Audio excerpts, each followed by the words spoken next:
Bharat Ratna doctor Bhimrao Ambedkar ಅವರಿಗೆ ಕೋಟಿ ಕೋಟಿ ನಮನ. ಇವರ ಜೀವನವನ್ನು ಆಧರಿಸಿ ಈ ಧಾರಾವಾಹಿಯನ್ನು ನಿರ್ಮಿಸಲಾಗಿದೆ. ರಾಷ್ಟ್ರಕ್ಕೆ, ರಾಷ್ಟ್ರದ ಜನರಿಗೆ ಅಂಬೇಡ್ಕರರ ಕೊಡುಗೆ ಅಪಾರ.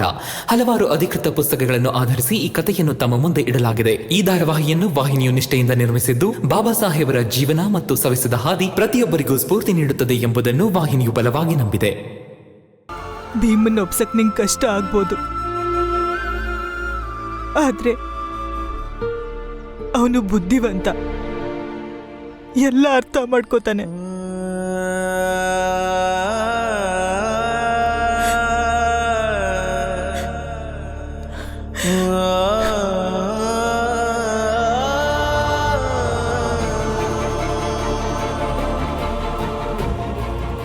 ಮೀರಾ, ಎಲ್ಲ ಸರಿ ಹೋಗುತ್ತೆ, ಇಷ್ಟರಲ್ಲಿ ಎಲ್ಲ ಸರಿ ಹೋಗುತ್ತೆ.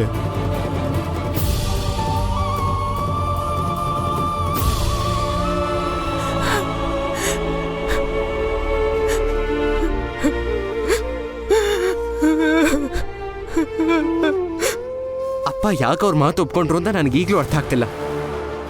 ಮಾವನು ಕುಗ್ ಹೋಗಿದ್ದಾರೆ ಈಗ. ಇದನ್ನೇ ಒಪ್ಕೊಳ್ಳೋದಕ್ಕೆ ನನಗೆ ಕಷ್ಟ ಆಗ್ತಿರೋದು ರಮ್ಮ. ನಮ್ಮಪ್ಪ ಕುಗ್ಗೋದನ್ನ ನಾನು ನೋಡಿರ್ಲಿಲ್ಲ. ಇವತ್ತು ಯಾಕೆ ಹೀಗೆ? ಅದು ಜೀಜಾಬಾಯಿ ಅವ್ರ ಮುಂದೆ. ಅವರಿಬ್ಬರ ಮಧ್ಯೆ ಅದೇನೋ ಒಂದು ಮಾತಾಗಿರುತ್ತೆ, ಒಪ್ಕೋತೀನಿ. ಹಾಗಂದ್ ಮಾತ್ರಕ್ಕೆ ಅವ್ರ ತಂಗಿನ ಮನೆಯಿಂದ ಹೊರಗಿಡೋದು ಸರಿಯಲ್ಲ. ನೀವು ಅವ್ರನ್ನ ಅರ್ಥ ಮಾಡ್ಕೊಳಕ್ ನನಗೇನು ಅರ್ಥ ಮಾಡ್ಕೊಳ್ಳೋದು ಬೇಕಾಗಿಲ್ಲ. ನನಗೆ ಅಪ್ಪನ ಕಡೆಯಿಂದ ಉತ್ತರ ಸಿಗಬೇಕು. ಮತ್ತೆ ಆ ಉತ್ತರ ಕೇಳೋದಕ್ಕೆ ನನಗೆ ನೀವು ಈಗ ಹೋಗೋದ್ ಬೇಡ. ಈಗ ಹೋಗೋದ್ ಬೇಡ ಅನ್ನಲ್ಲ, ಹೇಳಿದ್ನಲ್ಲ ಬೇಡ ಅಂತ.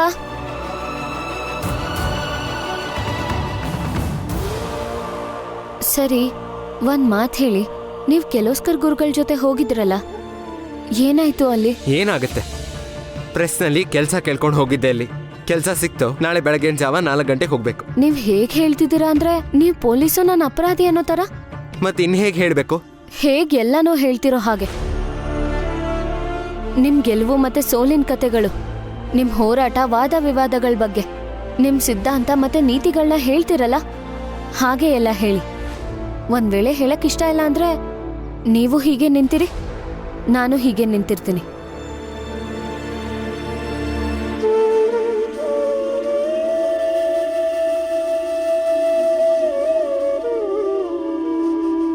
ಏನೂ ಇಲ್ಲ ರಮ್ಮ. ನಾನು ಗಾರೆ ಕೆಲಸ ಮಾಡೋ ಜಾಗಕ್ಕೆ ಅಲ್ಲಿಗೆ ದಿಢೀರಂತ ಕೇಲಿಸ್ಕರ್ ಗುರುಗಳು ಬಂದರು. ನನ್ನ ಕೈ ಹಿಡಿದು ನನ್ನನ್ನು ಒಂದು ಪ್ರೆಸ್ ಆಫೀಸ್ಗೆ ಕರ್ಕೊಂಡು ಹೋದ್ರು. ಈ ಆಫೀಸಲ್ಲಿ ನಿನ್ನ ಕೆಲಸ ಏನು ಅಂತ ಗೊತ್ತಾ? ಏನು ಅಂದರೆ, ಈ ಆಫೀಸಿಗೆ ಹೊರಗಿಂದ ಬರೋ ಬಂಡಲ್ಸ್ ಏನಿರುತ್ತೋ ಅದನ್ನ ಎತ್ತಿಡಿಸ್ಬೇಕು. ಎಷ್ಟು ಬಂತು, ಎಷ್ಟು ಹೋಯ್ತು, ಯಾರು ತಗೊಂಡೋದ್ರು, ಅದನ್ನೆಲ್ಲ ಲೆಕ್ಕ ಬರೆಯೋ ಕೆಲಸ. ನೀನು ಈ ಪ್ರೆಸ್ಸಲ್ಲಿ ಕೆಲಸ ಏನೋ ಮಾಡ್ಬೋದು, ಆದರೆ ಅಪ್ಪಿ ತಪ್ಪಿನೂ ಇಲ್ಲಿರೋ ಯಾವುದೇ ಪೇಪರ್ಗೂ ಕೈ ಹಾಕಬಾರ್ದು, ಓದ್ಲೂಬಾರ್ದು, ಮತ್ತೆ ಅವುಗಳನ್ನು ತಗೊಂಡು ಹೋಗಬಾರ್ದು.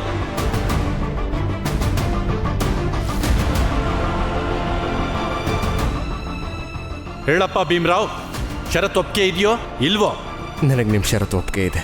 ಸರಿ, ಹಾಗಿದ್ರೆ ಇನ್ನೊಂದು ಷರತ್ತಿದೆ. ಇಲ್ಲಿ ಇವನು ಎಷ್ಟೊತ್ತು ಕೆಲಸ ಮಾಡ್ತಾನೋ ನಿಂತ್ಕೊಂಡೇ ಕೆಲಸ ಮಾಡಬೇಕು. ಊಟ ತಿಂಡಿ ಎಲ್ಲ ಹೊರಗಡೆ. ಇವೆಲ್ಲದರ ನಡುವೆ ನನಗೆ ಕಾಣಿಸ್ತಾ ಇದ್ದಿದ್ದು 2 ವಿಷಯಗಳು ರಮ್ಮ. ಒಂದು, ಗಾರೆ ಎತ್ತವ್ರ ಕಣ್ಣಲ್ಲಿದ್ದ ಆ ಅಸಹಾಯಕತೆ. ಗುರುಗಳ ಜೊತೆ ನಾನು ಹೋಗೋ ಹೊತ್ತಲ್ಲಿ ಅದನ್ನು ನೋಡಿದೆ. 2ನೇದೇನು ಅಂದರೆ, ನನಗೆ ಷರತ್ತುಗಳನ್ನು ಹಾಕಿದಂಥ ಮ್ಯಾನೇಜರ್ ಅವ್ರ ಕಣ್ಣು ಪದೇ ಪದೇ ಹೇಳ್ತಾ ಇತ್ತು, ನಿನಗಿನ್ನೂ ಹೋರಾಟ ಮಾಡಕ್ಕೆ ಸಾಕಷ್ಟಿದೆ ಅಂತ. ಆದರೆ ನಿಂಗೊಂದು ವಿಷಯ ಗೊತ್ತಾ? ಗಾರೆ ಎತ್ತೋ ಕೂಲಿಯವ್ರ ಕಣ್ಣಲ್ಲಿ ನಾನು ನಂಬಿಕೆ ಕಂಡೆ, ಒಂದು ಭರವಸೆ ಕಂಡೆ. ನನಗೆ ಹೇಗನ್ನಿಸ್ತಿತ್ತು ಅಂದರೆ, ಅವ್ರು ಏನೋ ಹೇಳೋದಕ್ಕೆ ಹಾತೊರಿತಿದ್ರು.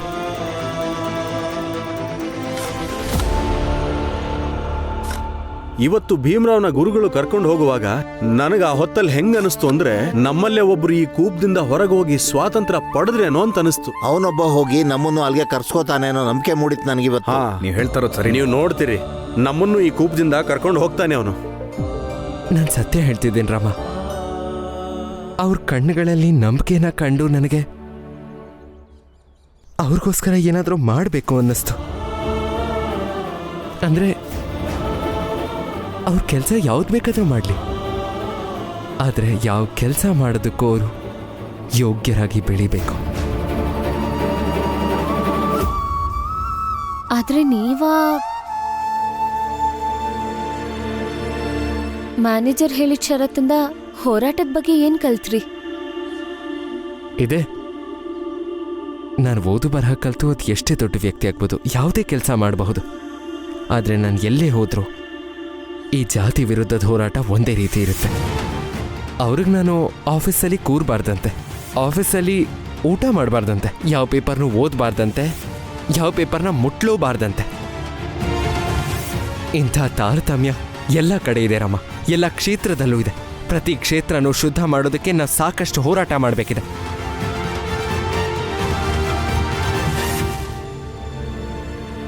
ಇವತ್ತು ಮೊದಲನೇ ಸಲ ನನಗೆ ಭಯ ಆಗ್ತಿದೆ ರಾಮ. ಮುಂದೆ ನಾನು ಇಷ್ಟೆಲ್ಲ ಹೋರಾಟ ಮಾಡೋದಕ್ಕೆ ಸಾಧ್ಯನಾ? ಹಾ, ಭಯ ಆಯ್ತಲ್ಲ, ಭಯ ಆಯ್ತು ತಾನೆ. ಅಂದ್ರೆ ಸೋಲು ನಿಶ್ಚಿತ ಆಯ್ತು. ಯಾಕೆಂದ್ರೆ ಭಯದಿಂದಾನೇ ಸೋಲು ಶುರು ಆಗೋದು. ಈಗ ಭೀಮ ಹೆದರ್ಕೊತಿದ್ದಾನೆ.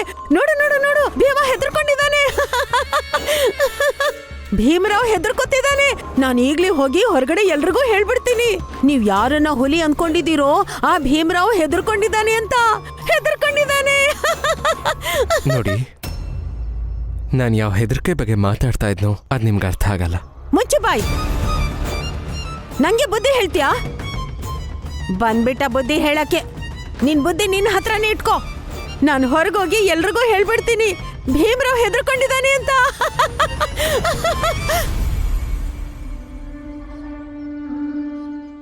ಇವ್ರ ಮಾತನ್ನ ಪೂರ್ತಿ ಕೇಳಿಸ್ಕೊಂಡು ಹೋಗಿ.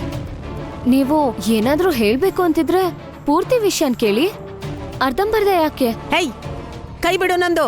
ಇಲ್ಲ, ಬಿಡಲ್ಲ. ನೀವ್ ನನ್ ಗಂಡ ಹೆದರ್ಕೊಂಡಿದ್ದಾರೆ ಅಂದ್ರೆ ನನಗ್ ತಡ್ಕೊಳಕ್ಕಾಗಲ್ಲ. ರಮಾ, ಅವ್ರು ಹೋಗ್ಲಿ ಬಿಡು. ಇಲ್ಲ, ಅದೇನ್ ಹೇಳ್ಬೇಕು ಅಂತಿದ್ರೋ ಅದನ್ನ ಹೇಳಿ. ಅದೇನ್ ಹೇಳ್ತಾನೋ ಕೇಳಿದ್ರೇನೆ ಒಳ್ಳೇದು. ಇಲ್ಲ ಅಂದ್ರೆ ಈ ರಮ ಖಂಡಿತ ಬಿಡಲ್ಲ ನನ್ನನ್ನ. ಸದ್ಯಕ್ಕಂತೂ ಶಾಂತವಾಗಿದ್ದಾಳೆ, ಆದ್ರೆ ಗಂಡನ್ ವಿಷಯಕ್ಕೆ ಬಂದ್ರೆ ಹೆಣ್ಣು ಹುಲಿಯಾಗ್ಬಿಡ್ತಾಳೆ. ಹೇಳು ಹೇಳು ಹೇಳು ಹೇಳು, ಅದೇನ್ ಹೇಳ್ಬೇಕೋ ಹೇಳು. ನೋಡಿ, ಹೆದರಿಕೆಯಲ್ಲಿ 2 ಥರ ಇರುತ್ತೆ. ಒಂದು ಥರ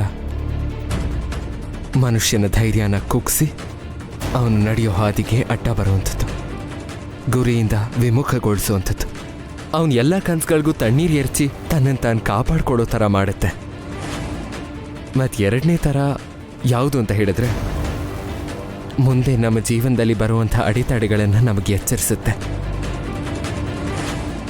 ನಮ್ಮ ಹೋರಾಟಕ್ಕೆ ತಯಾರಿ ನಡೆಸಬೇಕಾದ್ರೆ ಆಗುವಂಥ ಹೆದರಿಕೆ ಪದೇ ಪದೇ ಮುಂದೆ ಬರುವಂಥ ದಾರಿ ದೂರ ಮತ್ತು ಕಠಿಣ ಇದೆ ಅಂತ ಎಚ್ಚರಿಸುತ್ತೆ. ನಾನು ಆ ಹೆದರಿಕೆ ಬಗ್ಗೆ ಮಾತಾಡ್ತಿದ್ದೆ. ಕಾರಣ ನಾನು ಇನ್ನಷ್ಟು ಶ್ರಮ ಹಾಕಿ ಮುಂದೆ ಬರುವಂತಹ ಪ್ರತಿಯೊಂದು ಅಡೆತಡೆಗಳನ್ನು ಮೀರಿ ಬೆಳಿಬೇಕು ಅಂತ. ಹಾಗೆ ಅತ್ತೆ, ನೀವ್ ಹೇಳೋ ಹೆದರಿಕೆ ಬಗ್ಗೆ ಮಾತಾಡ್ಲಿಲ್ಲ ಇವರು. ವ್ಯಕ್ತಿನ ನಿಲ್ಸೋದ್ರ ಬಗ್ಗೆ.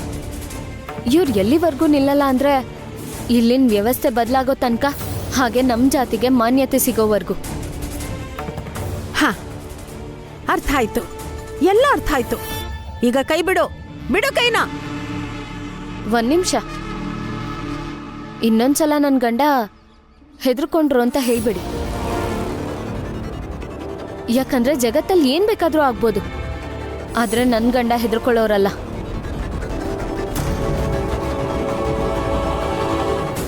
ಇನ್ನೊಂದು ವಿಷಯ, ರಮಾ ಏನು ಹೇಳಿದ್ಲೋ ಅದನ್ನು ಮನ್ಸಿಗೆ ಹಚ್ಕೋಬೇಡಿ. ಅದೇನಂದ್ರೆ, ಗಂಡನ್ನ ಅತಿಯಾಗಿ ಪ್ರೀತಿ ಮಾಡುವಂಥ ಹೆಂಡತಿ ಇದ್ದಾಗ ಗಂಡನ ಬಗ್ಗೆ ಈ ರೀತಿ ಮಾತಾಡೋದನ್ನ ಅವಳು ಯಾವತ್ತೂ ಸಹಿಸ್ಕೊಳ್ಳಲ್ಲ. ಸರಿ ಆಯ್ತು, ಹೀಗ್ ಮಾಡ್ತೀನಿ ಅಂತ ನೀವು ತಪ್ಪು ತಿಳ್ಕೊಬೇಡಿ. ಹಾ,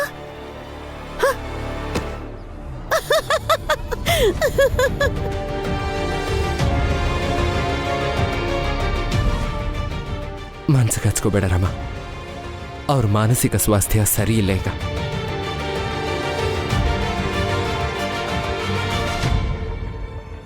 ಸರಿ ಬಿಡಿ. ಆನಂದಣ್ಣ, ಬಾಲಣ್ಣ, ಕರುಣಾ ಅಕ್ಕ ಮತ್ತೆ ಲಕ್ಷ್ಮಿ ಅಕ್ಕನ ಹತ್ರ ಸರಿಯಾಗಿ ನಡ್ಕೋತಿಲ್ಲ. ಯಾಕೆ? ಏನಾಯ್ತು? ಗಂಡ್ಸು ಅನ್ನೋ ಅಹಂಕಾರ. ಗಂಡಸ್ರಿಗೆ ಯಾಕಷ್ಟೊಂದು ಅಹಂಕಾರ ಇರುತ್ತೆ?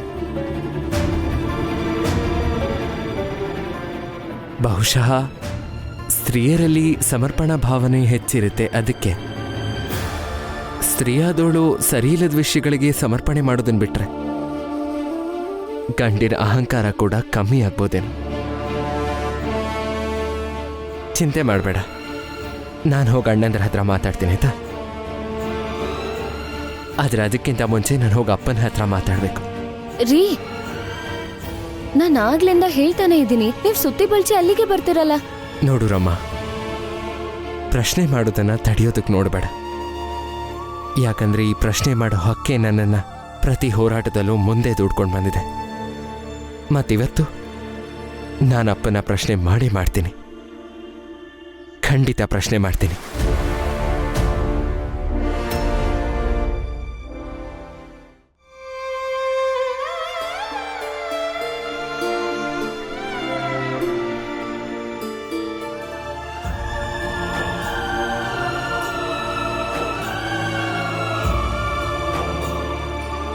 ಕ್ಷಮಿಸ್ಬಿಡು ಮೀರಾ, ಕ್ಷಮಿಸ್ಬಿಡು ನನ್ನನ್ನು.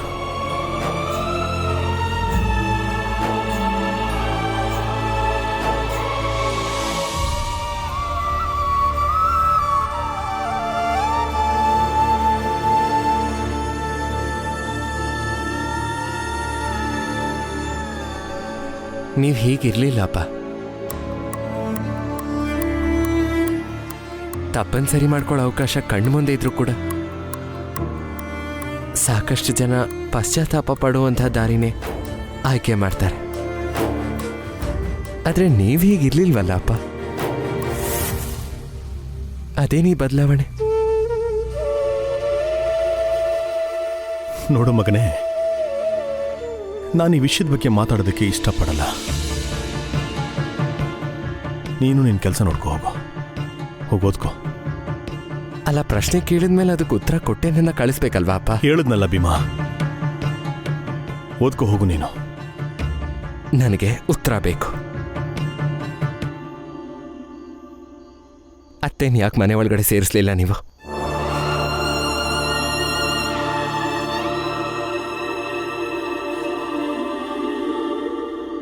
ಸರಿ, ಉತ್ತರ ಕೊಡ್ತೀನಿ, ಕೂತ್ಕೋ.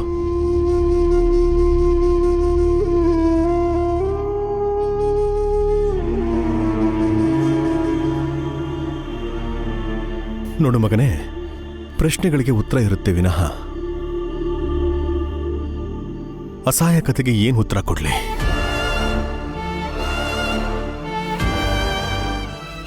ಎದುರಿಗಿರೋನು ಅಸಹಾಯಕನಾಗಿದ್ರೆ ಪ್ರಶ್ನೆಗಳನ್ನ ಕೇಳಿ ನಾಚಿಕೆ ಆಗೋ ಥರ ಮಾಡಬಾರ್ದು. ನೀನು ನಿಮ್ಮಪ್ಪನಿಗೆ ಇವತ್ತು ಹಾಗೆ ಮಾಡ್ತಾ ಇದೀಯಾ. ಕೆಲವೊಂದನ್ನ ನೀನೇ ಅರ್ಥ ಮಾಡ್ಕೊಂಡ್ರೆ ಒಳ್ಳೇದು. ಎಲ್ಲ ಪ್ರಶ್ನೆಗಳಿಗೂ ಉತ್ತರ ಪಡಿಬೇಕನ್ನೋ ಹಠನ ಬಿಟ್ಬಿಡ್ಬೇಕು ಮಗನೇ. ಮುಂದಿರೋ ವ್ಯಕ್ತಿ ಮೇಲೆ ನಂಬಿಕೆ ಇದ್ರೆ ಮಾತ್ರ ಸುಮ್ಮನಿರೋದಕ್ಕೆ ಸಾಧ್ಯ. ನೋಡು ಮಗನೇ, ನಿಮ್ಮಪ್ಪನಿಗೆ ಸದ್ಯಕ್ಕೆ ಅಸಹಾಯಕನಾಗಿ ಕೂತಿದ್ದಾನೆ. ಅವನ ಅಸಹಾಯಕತನ ಅರ್ಥ ಮಾಡ್ಕೋ.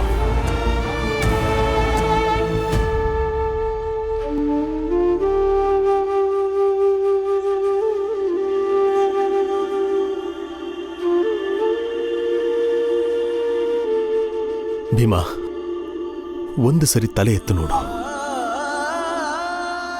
ನೋಡು ನಿಮ್ಮಪ್ಪನ ಮುಖನ. ಇದು ಸತ್ತಿರೋ ನೋಟ ಅಲ್ಲ, ಅಸಹಾಯಕತೆಯ ನೋಟ. ಈ ನೋಟನ ಯಾವತ್ತೂ ಮರಿಬೇಡ ನೀನು. ಯಾಕೆ ಮರಿಬಾರ್ದು ಅಂತಂದ್ರೆ, ಜೀವನದಲ್ಲಿ ಯಾರಾದರೂ ಅಸಹಾಯಕನಾಗಿ ನಿಂತಾಗ ಅವರನ್ನ ಪ್ರಶ್ನೆ ಮಾಡಕ್ ಹೋಗ್ಬಾರ್ದು. ಸಾಧ್ಯವಾದರೆ ಅವರ ಮೌನದ ಮೇಲೆ ನಂಬಿಕೆ ಇಡು. ಅವ್ರ ಜೊತೆಗೆ ನಿಂತ್ಕೋ. ಅವರಿಗೆ ಸಾಥ್ ಕೊಡಬೇಕು. ಇಷ್ಟೇ ನಿನ್ನ ಹತ್ರ ಹೇಳೋದಕ್ಕೆ ಇಷ್ಟಪಡ್ತೀನಿ. ಸೂಕ್ಷ್ಮನ ಅರ್ಥ ಮಾಡ್ಕೊಳ್ಳೋ ನೀನು.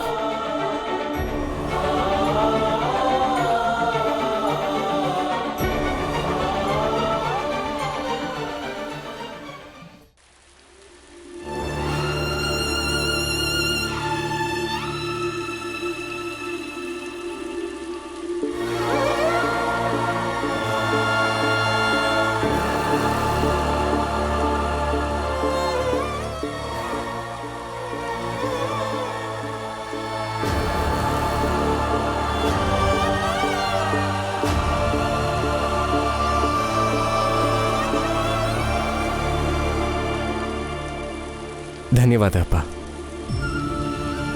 ಪ್ರಶ್ನೆಗಳು ಸಹ ಮರ್ಯಾದೆಯ ಪರಿಧಿಲಿರಬೇಕು. ಇದನ್ನು ನಾನು ನಿಮ್ಮಿಂದನೇ ಕಲ್ತಿದ್ದು ಮತ್ತು ನಾನು ಇದನ್ನು ಯಾವತ್ತೂ ಮರೆಯೋದಿಲ್ಲ ಅಪ್ಪ.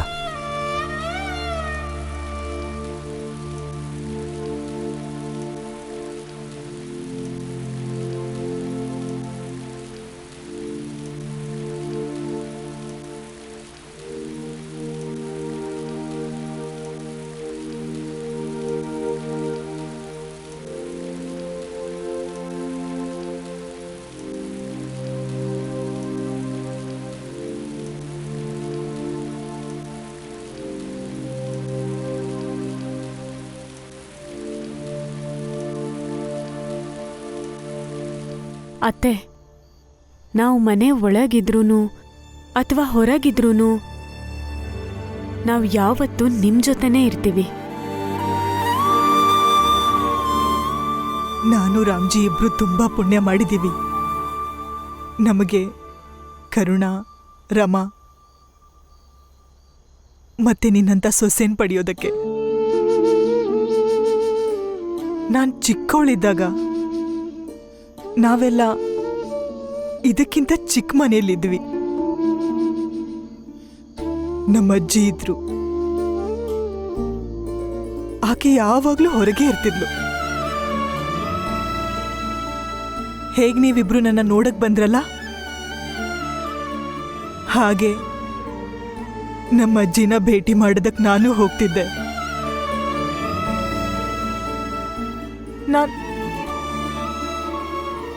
ನಾನು ಈ ಜಾಗದಲ್ಲಿರೋದ್ರಲ್ಲಿ ಯಾವುದು ತಪ್ಪಿಲ್ಲ ತಾನೆ? ರಾಮ್ಜಿ ಅಂತ ಅಣ್ಣನ್ನ ಪಡೆಯೋದಕ್ಕೆ ಕೇಳ್ಕೊಂಡು ಬಂದಿರಬೇಕು. ನನ್ನಂತ ಹೆಣ್ಣನ್ನ ಯಾರನ್ನ ತನ್ನ ಗಂಡ ಮನೆಯಿಂದ ಹೊರಗೆ ಹಾಕಿರ್ತಾನೋ ಅಂಥ ಒಂದ್ ತಂಗಿನ ಇಷ್ಟು ವರ್ಷ ಜೊತೆಯಲ್ಲಿ ಇಟ್ಕೊಂಡಿದ್ದಾನಲ್ಲ, ಅದೇ ಒಂದ್ ದೊಡ್ಡ ವಿಷಯ. ನನಗೆ ಗೊತ್ತಿದೆ ರಾಮ್ಜಿ ಯಾವತ್ತೂ ನನಗೆ ಕೆಟ್ಟದಾಗ ಬಯಸಲ್ಲ ಅಂತ. ರಾಮ್ಜಿ ಮೇಲೆ ನಂಗೆ ಸಂಪೂರ್ಣ ವಿಶ್ವಾಸ ಇದೆ. ಮತ್ತೆ ಎಲ್ಲಿ ನಂಬಿಕೆ ಇರುತ್ತೋ ಅಲ್ಲಿ ಪ್ರಶ್ನೆಗೆ ಜಾಗ ಇರೋದಿಲ್ಲ. ಹೌದು,